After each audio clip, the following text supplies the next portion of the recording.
Republican Senator Rand Paul of Kentucky. Senator Paul, thank you for joining us. And I want to start with what the president said, fine-tuned machine over this first month. Is that what you're seeing?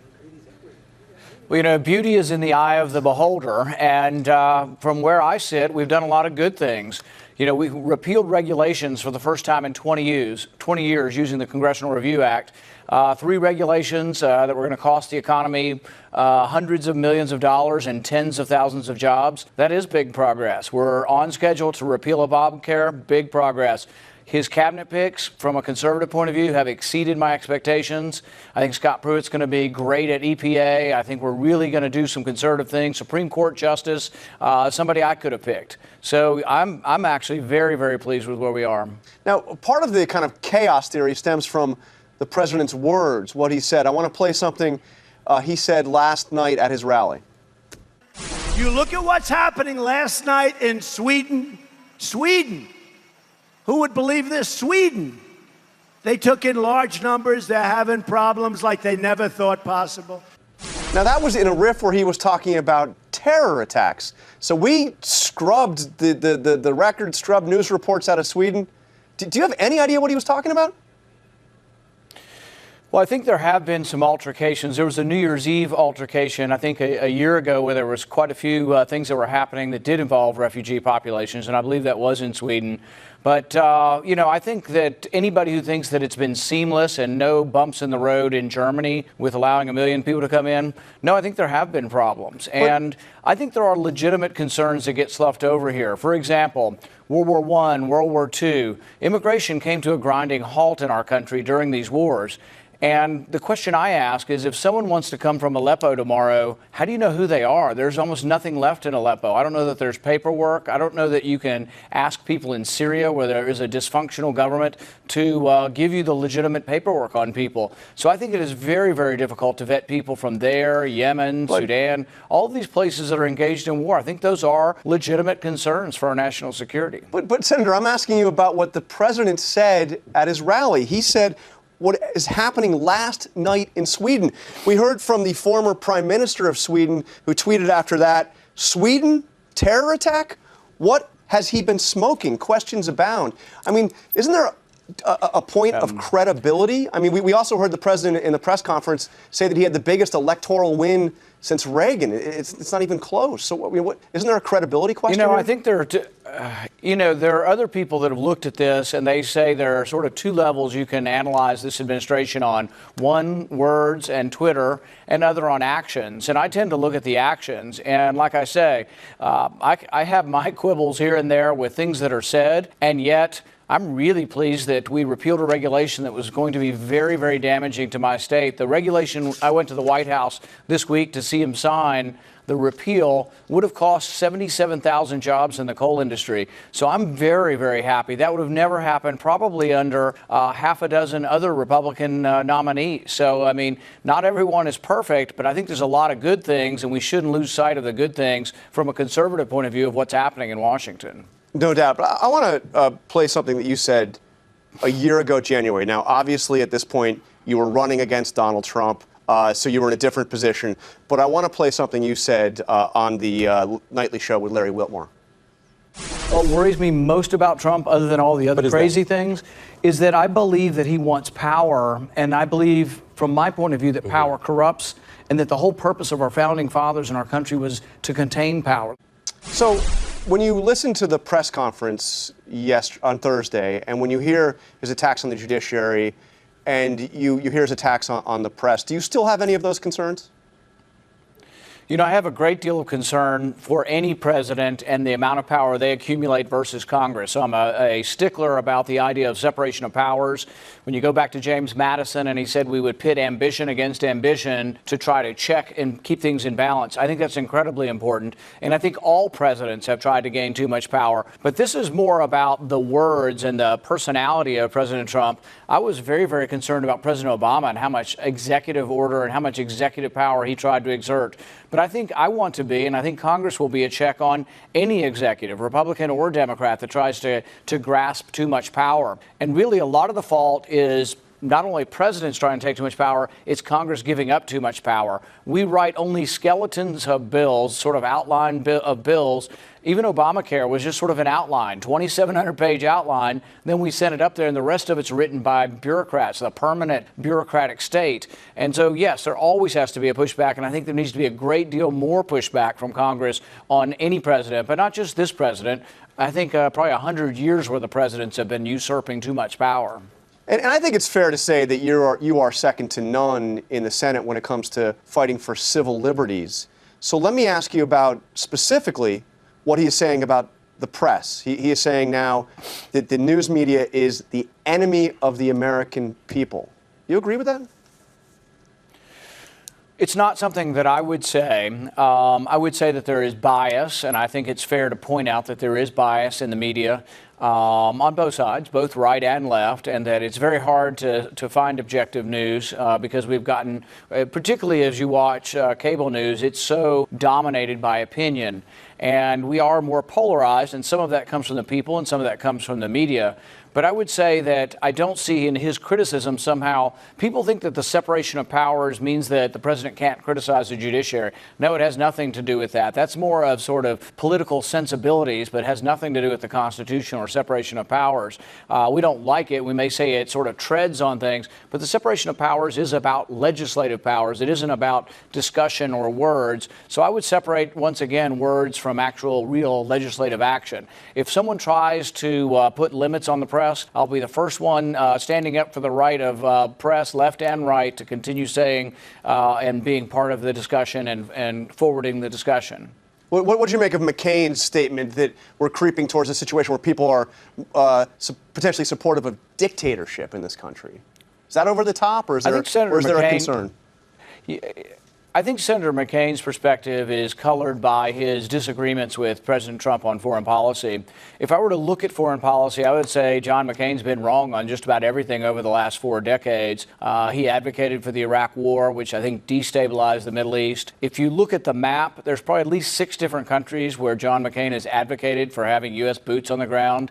John McCain's complaint is we're either not at war somewhere, or if we're at war, we leave too soon. So we're not there soon enough, and he wants us to stay forever wherever we send troops. So that's a foreign policy that is at odds with President Trump. And also the idea of engagement, the idea of foreign policy realism, I think fits more neatly with President Trump and with John McCain. The neoconservative label of let's make the world safe for democracy and we're going to topple every regime hasn't worked. I mean, our intervention to destabilize the Assad regime has really made the chaos worse in Syria. And if you were to get rid of Assad today, I would actually worry about the 2 million Christians that are protected by Assad. So I think it's more a foreign policy debate. And Trump and McCain are on opposite sides of that debate. And I tend to sympathize more with the president that we need a change. We don't need to continue to have regime change throughout the world, nation building. It's expensive, and we don't have enough money to rebuild our own country if we're rebuilding everyone else's countries. But just to clarify, what McCain said specifically is dictators get started by limiting freedom of the press. I imagine you agree with that. Well, the thing is I don't agree with his analysis and applying that to the president. I haven't seen any legislation coming forward that wants to limit the press. I see President Trump expressing his opinion rather forceful in his own, his own distinct way. But I see no evidence that anybody's putting forward any kind of legislation to limit the press. Okay. So I think people, this is colored by John McCain's disagreement with President Trump. It all is. Everything that he says about the president is colored by his own personal dispute he's got running with President Trump. And it should be taken with a grain of salt because John McCain's the guy that's advocated for war everywhere. He would bankrupt the nation. And actually, we're very lucky John McCain's not in charge because I think we'd be in perpetual war. He certainly did talk about changing the libel laws during the campaign. I want to turn to the firing of Michael Flynn. One of the candidates that the White House is now talking about as a possible replacement is John Bolton. Now, you adamantly opposed him when he was up for confirmation for another position. This obviously does not require confirmation, but would you have concerns about John Bolton as National Security Advisor? Yeah, I think the problem with John Bolton is he disagrees with President Trump's foreign policy. He would be closer to John McCain's foreign policy. John Bolton still believes the Iraq War was a good idea. He still believes that regime change is a good idea. He still believes that nation building is a good idea. So, no, I think John Bolton would be much closer to McCain than Trump. And I think that his history of sort of acting on his own, my fear is that secret wars would be developing around the globe. And so, no, I think he'd be a bad choice. Okay, let's turn to Obamacare. You tweeted back in January that the president, quote, fully supports my plan to replace Obamacare the same day we repeal it. We've heard some mixed signals out of the White House. Are you still confident that that's the case, that he fully supports your plan? Yes, I've discussed this with the vice president. I've discussed this with Congressman Price, or now Secretary Price. I think we need to do repeal and replace on the same day, but I think we need to do complete repeal. My worry now is that many people are talking about a partial repeal of Obamacare. If you only repeal part of it and you leave in some sort of Obamacare light, which some are talking about, my fear is the situation actually gets worse. Right now in the insurance markets, we have sort of a disaster unfolding, a downward spiral, adverse selection, premiums in the individual market going through the roof. People can't afford insurance, and insurance companies are losing hundreds of millions of dollars. If you repeal part of Obamacare, if you get rid of the individual mandate but keep some of the ideas that people can still buy insurance after they're sick, the situation gets, extraordinarily worse. And so what we're seeing now could be tenfold greater if you only repeal part of Obamacare. So about a year ago, we voted to repeal the whole thing. My advocacy and most of the conservatives that I'm talking to the House and the Senate are saying we've got to at least do what we did in 2015, and we're not into like replacing it with some federal programs. We want to repeal the whole thing and then have a replacement that helps to lower insurance costs for everybody. And are you convinced that the White House is on board with that? I mean, the president said there'd be a plan in March, but he's also talked about, maybe this would take more than a year to unfold. Well, the thing is yes, all of it takes a while to unfold. Legislatively, I think we will repeal Obamacare within the next 1 to 2 months. I'm pretty sure of that. Now, there's a debate whether we repeal the whole thing or whether or not, some of the big government Republicans want to keep Obamacare light. The conservatives were ready for a fight. The House Freedom Caucus said they will not vote for partial repeal. I'm in the same camp. I'm not voting for partial repeal. It's got to be the same thing or better than what we voted on in 2015. And so there is going to be a discussion over how much we repeal, but I do believe it is repealed in the next 1 to 2 months. And the replacement part, unfortunately, requires the Democrats to help, and I don't see any help coming from Democrats. But we should offer the American public less expensive insurance, and that does require a replacement bill. We're almost out of time, but I want to ask you about something else the president said just last night about his plan for infrastructure, an infrastructure bill. Listen to this. We need members of both parties to join hands and work with us to pass a $1 trillion infrastructure plan to build new roads and bridges and airports and tunnels and highways and railways all across our great nation. Okay, now I know you have a plan that would bring back through repatriation stuff that's money that's held overseas that would fund road repair maybe to the tune of $100 or $200 billion over 5 years. What's your take on a $1 trillion infrastructure plan? Would you stand up and stop that? I think we have to debate the amount, but I am for rebuilding our infrastructure, and I have a bill that would encourage the American profit overseas to come home. There's about $2 trillion overseas, and I have a bipartisan bill that I will try to present to the president that I think will help in this method, but we have to pay for it. I'm not for borrowing the money, but I'm open to listening to what he has planned. I'm also wanting to offer some ideas I have for taking the repatriation money and putting it directly into a road fund. But $1 trillion borrowed, you're not on board.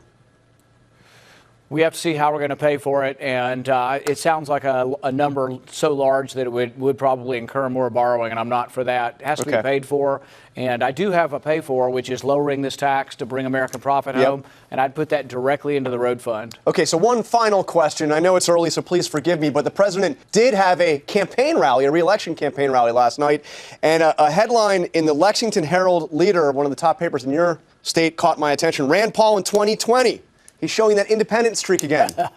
So tell me, Senator Paul, do you rule out running against Donald Trump in the Republican primary in 2020? Yeah, I have no intention of doing that. My goal right now is to actually help him. He's a Republican president. He's doing a lot of things that conservatives are for, I'm for. And so my goal is to help Kentucky by repealing regulations that are killing our coal industry. And I think on that, we're very much allied. All right, Senator Rand Paul, we'll ask you that question in a little while.